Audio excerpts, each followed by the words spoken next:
A lot of people know about me. I've been doing this for a very long time. Yeah, a lot of people know of us. This has always been a strange neighborhood over here. I don't know if you remember when Bucks was here. There's just like a whole aura over that building that I don't know if anybody will ever succeed in there. Initially, when they finally decided to build, they came along and there were at one time a lot of RVs and people in vans and cars that slept on the street because the Envision is right around the corner. And the police came and they inspected everything and they confiscated many of those vehicles because they weren't insured, they weren't licensed drivers, they didn't have their registration up to snuff. Variety of reasons. Either they were chased off or they lost their vehicles, which I do know people that did lose their vehicles. And we moved down into the parking lot of that business on the other side there. And he was kind enough to allow us to do that for the duration of the build. And then he came out and told us we couldn't be there anymore because this was all parked up with the construction guys. But we continued to do the distribution weekly, but a lot of people didn't see us because we were off the tree lawn. We were in the parking lot. Still people did come, but not like before. I've helped the Lord help a lot of people. I don't try to take any credit for it. I give the Lord all the credit because I can't do anything without Him. There was a couple out of this complex that would come and donate clothing. They were moving, and so whatever they had, they would bring it over here, shoes. And that's what these items, these are all 100% diverted from the landfill.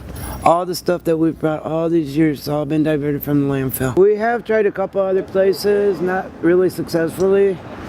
Mostly we've been coming here probably about 2 years. We were initially at St. James Park. We were forced out of St. James Park. I started doing this about 97. I was collecting items that were left by dumpsters and giving them to people at St. James Park. Because I came back from Mexico and I didn't have anything.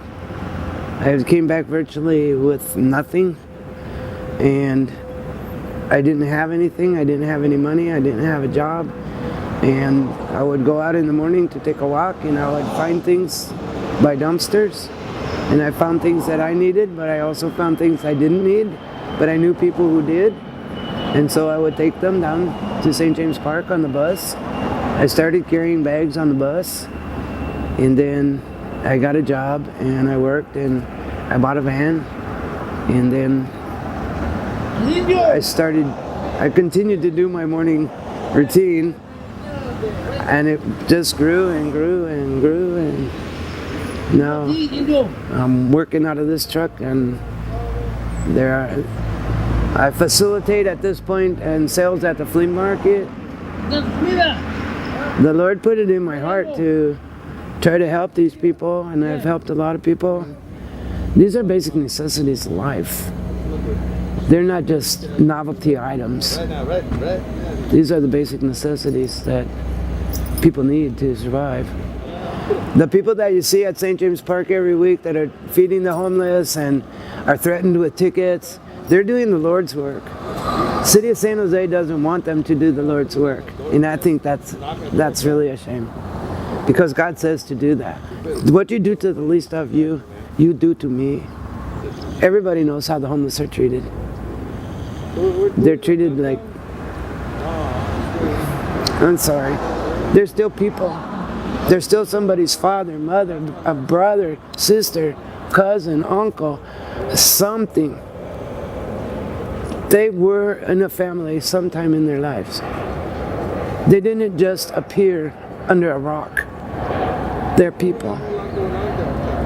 And they have the same desires in their life that other people have.